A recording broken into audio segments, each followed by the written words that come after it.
तो प्यारे बच्चों, आज हम लोग क्लास करने जा रहे हैं 10वीं क्लास के लिए। ये बहुत इंपॉर्टेंट क्लास है और इसको बहुत ध्यान से देखना भी है, क्योंकि इसमें तमाम तर जितने भी हमारे सिलेबस दरकशा के अंदर है सबको रिवाइज करवाया गया जा रहा है। तो रिवाइज में आप लोग बहुत ध्यान से देखना है ताकि कोई भी सिलेबस छूटना नहीं चाहिए। कल हम लोग जो है वो दरकशा का मसनवी तक पूरा रिवाइज हो चुका था और आज हम लोग गज़ल से स्टार्ट कर रहे हैं। तो गज़ल से लेकर के गीत तक यानी सलाम मछली शायरी का जो चैप्टर है वहाँ तक हम लोग आज पूरा रिवाइज करेंगे। और ये चैप्टर हमारे लिए बहुत इम्पोर्टेंट है, क्योंकि इसमें तमाम तर जितने भी चैप्टर्स हैं सबका मौजू, मुसन्निफ, सनफ, जन्म, तारीख़ पैदाइश और तारीख़ वफ़ात सब कुछ इसमें दर्शा दिया गया है। और इसको हम लोग रिपीट करेंगे। देखिए, जैसे मान लीजिए पहला गज़ल जो है वो मुबारक अजीम आबादी का है। पहला गज़ल मुबारक अजीम आबादी का, जिसका गज़ल का मौजू है सातें गुजरी हैं जो गफलत में। पहला गज़ल है ये हमारे निसाब में शामिल। मुबारक अजीम आबादी का पहला गज़ल सातें गुजरी हैं जो गफलत में। मुबारक अजीम आबादी का जन्म 1869 दरभंगा जिला के ताजपुर कस्बा में हुआ था। कहाँ हुआ था? दरभंगा जिला के ताजपुर कस्बा में। ध्यान से देखना है और समझना है। रिपीट बार बार करवाया जा रहा है इसलिए ताकि बच्चों को याद हो जाए। 1869 मुबारक अजीम आबादी का जन्म 1869 ईस्वी को दरभंगा जिला के ताजपुर में और इंतकाल 1958 ईस्वी को हुआ था। ये हमारा पहला गज़ल है, हमारे निसाब में शामिल पहला गज़ल मुबारक अजीम आबादी का। किसका? मुबारक अजीम आबादी। मुबारक अजीम आबादी का ये पहला गज़ल है और इसका मौजू है सातें गुजरी हैं जो गफलत में। उसके बाद देखो, मुबारक अजीम आबादी का जन्म की बात अगर हम करते हैं तो 1869 ईस्वी को हुआ था। कब हुआ था? 1869 ईस्वी को। जन्म कहाँ हुआ था? दरभंगा में। जन्म कहाँ हुआ था? दरभंगा में। दरभंगा जिला के ताजपुर कस्बा में इसका जन्म हुआ था। ठीक है ना? और 1958 को इसका इंतकाल हो गया। मुबारक अजीम आबादी का इंतकाल 1958 ईस्वी में हो चुका था। अब दूसरा गज़ल है अहमद फराज का। किसका है भाई? अहमद फराज का। इसका मौजू जो है यानी पहला गज़ल जो हमारे निसाब में शामिल है उसका नाम है दौलते दर्द को दुनिया से छुपा कर रखना। मौजू के एतबार से क्या है? दौलते दर्द को दुनिया से छुपा कर रखना। और अहमद फराज के जन्म की बात अगर हम करें तो 1933 ईस्वी को पेशावर में हुआ था। 1933 ईस्वी को पेशावर में। किसका? अहमद फराज का। अहमद फराज का जन्म 1933 ईस्वी। अहमद फराज का जन्म 1933 ईस्वी। कहाँ? पेशावर। और इंतकाल 2009 को। इंतकाल कब हुआ था? 2009। अगला चैप्टर हम देखते हैं, ये भी गज़ल है। हसन नईम का लिखा हुआ एक गज़ल है जिसका मौजू है कल वो जान में हुस्न की गहराइयां रह जाएगी। कल वो जान में हुस्न की गहराइयां रह जाएगी। और हसन नईम की पैदाइश की अगर बात करें तो 1924 ईस्वी को उसका जन्म पटना में हुआ था। 1924 ईस्वी को उसका जन्म कहाँ हुआ था? पटना में। जन्म कहाँ हुआ था? पटना में। जन्म कब हुआ था? 1924 ईस्वी। जन्म कब हुआ था? 1924। किसका? हसन नईम। किसका जन्म? हसन नईम। हसन नईम का जन्म कब हुआ था? 1924 ईस्वी। कहाँ हुआ था? पटना। और इंतकाल 1991 ईस्वी को। इंतकाल कब हुआ था? 1991। तो बच्चों देखो, ये याद रखने का चीज है कि जन्म कब हुआ और कहाँ हुआ और मृत्यु कब और कहाँ हुआ, उसका कौन सा मौजू हमारे निसाब में शामिल है और वो किस सनद से ताल्लुक रखता है। तो देखो, कल वो जान में हुस्न की गहराइयां रह जाएगी, ये उसका मौजू है, उन्वान है गज़ल का। और सनद के एतबार से ये गज़ल है। सनद के एतबार से क्या है ये? गज़ल। लेखक किसका यानी राइटर हम लोग जिसको कहते हैं यानी मुसन्निफ। उर्दू भाषा में अगर बात करें तो राइटर को हम लोग मुसन्निफ कहते हैं। क्या कहते हैं? मुसन्निफ। तो मुसन्निफ का जन्म है हसन नईम। क्या मुसन्निफ का नाम क्या है? हसन नईम। जन्म उसका 1924 ईस्वी। कहाँ? पटना में। और इंतकाल 1991 ईस्वी को। कहाँ हुआ था? मुंबई में। हसन नईम का इंतकाल हुआ था मुंबई में। अगला गज़ल है परवीन शाकिर का। किसका? परवीन शाकिर। परवीन शाकिर एक खातून गज़ल निगार है। परवीन शाकिर की शादी उसके खलेरे भाई डॉक्टर नसीर से हुई थी। 1979 में ये दोनों का तलाक हो गया था। ठीक है ना? इसलिए उन्होंने एक गज़ल लिखी थी और गज़ल का उसका मौजू है गए मौसम में जो खिलते थे गुलाबों की तरह। गए मौसम में जो खिलते थे गुलाबों की तरह, ये उसका हेडलाइन है यानी मौजू है गजल का। और परवीन शाकिर उस गजल के लेखक का नाम है, परवीन शाकिर, जिसकी शादी डॉक्टर नसीर यानी उसके खलेरे भाई से हुआ था और उस इन दोनों का तलाक 1979 ईस्वी को हो चुका था। ठीक है, तो परवीन शाकिर का जन्म 1952 ईस्वी को हुआ था। कहाँ? कराची पाकिस्तान में। देखो परवीन शाकिर जन्म 1952, परवीन शाकिर जन्म 1952, कहाँ? तो कराची पाकिस्तान में हुआ था और इंतकाल उसका 1994 में हुआ था। कहाँ? इस्लामाबाद में। एक सड़क हादसे दुर्घटना के कारण उसका मौत हुआ था, सड़क दुर्घटना के कारण उसका मौत हुआ था, यानी एक्सीडेंट में वो मारा गया। कौन? परवीन शाकिर की मौत हुई एक सड़क हादसे में। किस में? सड़क हादसे में। कहाँ? इस्लामाबाद में। कहाँ मौत हुआ था? इस्लामाबाद में। कब? 1994 को। इंतकाल कब हुआ? 1994 को। तो याद रखना है। अगला गजल है इरफान सिद्दीकी का। किसका? इरफान सिद्दीकी। इस इरफान सिद्दीकी का जो गजल हमारे निशान में शामिल है वो गजल का नाम है दस्त असाए मौजिज़ा गर भी उसी का है।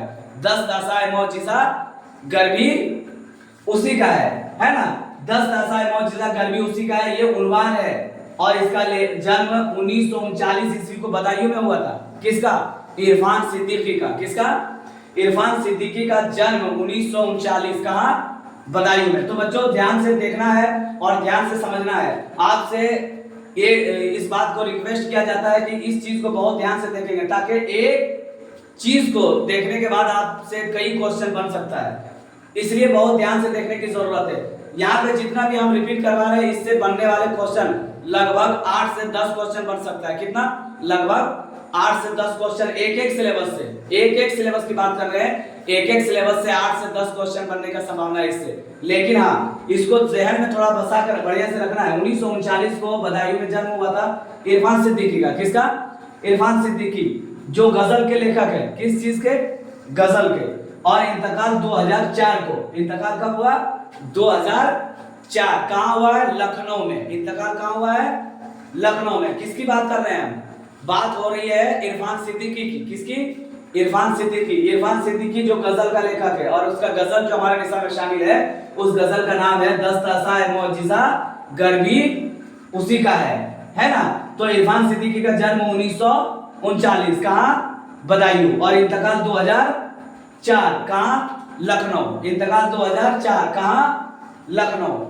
और उसके बाद अगला चैप्टर है दोहा। दोहा किसको कहते हैं भाई? तो दोहा जो दो मिसरे पर मुश्तमिल रहती है जो शायर, वो उस शायर को हम लोग दोहा कहते हैं, यानी दो मिसरे वाले नज्म को हम लोग दोहा कहते हैं। ठीक है, नॉर्मल भाषा में समझ लीजिए। सलाम मछली शहर क्या बोलते हैं? जफर गोरखपुरी इसका लेखक है। कौन है इसका लेखक? जफर गोरखपुरी। कौन? जफर गोरखपुरी। इसका जन्म 1935 ईस्वी में कहाँ हुआ था? उत्तर प्रदेश के गोरखपुर में। कहाँ हुआ था? उत्तर प्रदेश के गोरखपुर में। कब हुआ था? 1935 ईस्वी को। 1935 ईस्वी को। और इंतकाल इसका अपडेट अभी नहीं दिया गया है, इसलिए हम लोग इंतकाल के बारे में उतना डिस्कस कर नहीं सकते हैं और इसके बारे में उतना क्वेश्चन आने का संभावना है भी नहीं, क्योंकि जफर गोरखपुरी की जहां तक बात करेंगे तो जफर गोरखपुरी का एक चीज और हम लोग जानकारी प्राप्त करते हैं। वो जानकारी ये है कि जफर गोरखपुरी का 2 शायरी मजमूआ बच्चों के लिए भी शाया हुआ है। एक का नाम है नाच रे गुड़िया और दूसरे का नाम है सच्चाइयां। समझ रहे हैं ना? ये जफर गोरखपुरी की बात हो रही है।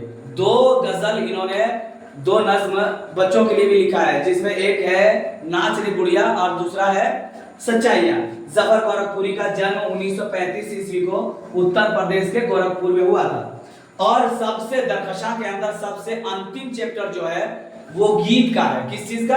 सनद के एतबार से वो गीत है और गीत का मौजू है जमुना की लहरें उठती है। क्या मौजू है? हेडलाइन, मतलब उसका हेडलाइन है जमुना की लहरें उठती है। और लेखक की बात अगर हम करें तो उसका लेखक है सलाम मछली शहरी। कौन? सलाम मछली शहरी, जिसका पूरा नाम है अब्दुल सलाम। जिसका पूरा नाम अब्दुल सलाम है। सलाम मछली शहरी के नाम से वो मशहूर है शायरी की दुनिया में। ठीक है ना? तो सलाम मछली शहरी का जन्म 1921 ईस्वी को यूपी में हुआ था। ठीक है ना? और इंतकाल 1973 को। जन्म 1921 यूपी और इंतकाल 1973।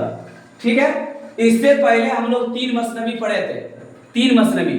पहला मसनवी है शौक लखनवी का आगाज़ दास्तान। क्या है? आगाज़ दास्तान, यानी ये ज़हरे इश्क से रिलेटेड ये मसनवी है। लेखक का नाम है शौक लखनवी। उन्वान है आगाज़ दास्तान। उन्वान इसका क्या है? आगाज़ दास्तान। लेखक का नाम शौक लखनवी। जन्म 1783 ईस्वी। देखो यहाँ जन्म 1783 ईस्वी। कहाँ? लखनऊ में जन्म हुआ 1783। याद रखना है 1783। कहाँ?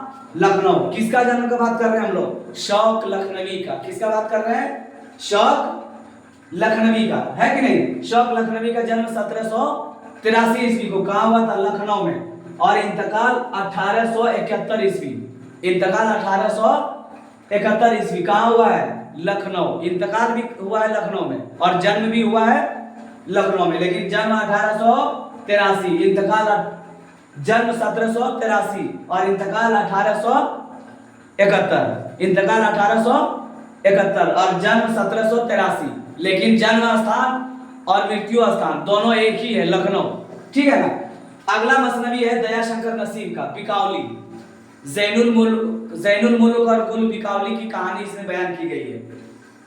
इसका मौजू है बिकावली। जन्म 1811 और 1848 को इसका इंतकाल हो गया था। किसका? दयाशंकर नसीम।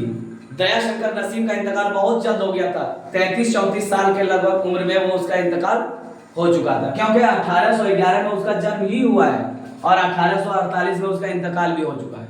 यानी उम्र ने उसके साथ वफा नहीं किया और बहुत जल्द ही उन्होंने दुनिया को अलविदा कह दिया है कि नहीं? तो दयाशंकर नसीम का ये जो मसनवी है जिसका नाम है ज़ैनुल मुल्क और गुल बिकावली, तो ये गुलजार नसीम से माखूज है। किस किताब से माखूज है? गुलजार नसीम। तो दयाशंकर नसीम इतने कम उम्र में और इतना ज्यादा मकबूलियत जो प्राप्त किए हैं, हासिल किए हैं, वो गुलजार नसीम की वजह से। गुलजार नसीम उसका जो मसनवी का एक किताब है वो उर्दू दुनिया में काफी मारूफ और मकबूल हुआ, इसीलिए दयाशंकर नसीम की मशहूर और मकबूलियत आज तक बाकी है। उसके बाद मसनवी गुलाम हमदानी मुस्तफा का एक मसनवी है जिसका नाम है जज्बे इश्क। जिसका नाम क्या है? मौजू है उसका जज्बे इश्क। गुलाम हमदानी मुस्तफा का अगर हम बात करें तो इसका जन्म 1748 ईस्वी को हुआ है। कब हुआ है? 1748। कहाँ हुआ? इमरोहा में। कहाँ हुआ है? उत्तर प्रदेश के इमरोहा में। उत्तर प्रदेश के इमरोहा में इसका जन्म हुआ था। कब? 1748 ईस्वी को। 1748 ईस्वी को। ध्यान से याद रखना बच्चों। देखो सबसे पहली बात है कि जितना भी सिलेबस है इसमें रिपीट करने का क्या चीज है। अभी जैसे हम इसको बताते हैं फिर उसके बाद आप लोग को समझाएंगे। 1748 ईस्वी को इसका जन्म हुआ है। किसका? गुलाम हमदानी मुस्तफा। गुलाम हमदानी मुस्तफा। कहाँ जन्म हुआ है? तो इमरोहा में। इंतकाल 1824 ईस्वी। इंतकाल 1824 ईस्वी को।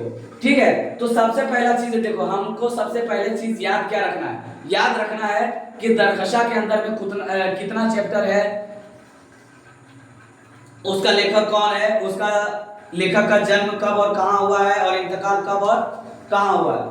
तो हम लोग कल शुरू से यहाँ तक का रिपीट कर चुके थे। कहाँ तक का? मसनवी तक का। आज हम लोग गजल और मसनवी फिर से दोबारा रिपीट कर दिए हैं, क्योंकि देखो मसनवी हम लोग का रिवाइज कर चुके थे। कल हम लोग का क्लास में मसनवी का रिवाइज हो चुका था, तो आज हम लोग गजल बचा हुआ था और दोहा और गीत। तो ये सब करने के साथ साथ हमने इसको फिर दोबारा रिपीट करवा दिया है आप लोग को, थोड़ा ताकि दिक्कत ना हो। अगर किसी को याद नहीं हो सके तो वो बार बार देख सकता है। आप लोग वीडियो में बार बार देख के उसको रिपीट कर सकते हैं। ठीक है? तो आज का क्लास हम लोगों को यहीं तक का है। फिर कल हम लोग इससे आगे का जो बचा हुआ है रोशनी का, उसका बात करेंगे।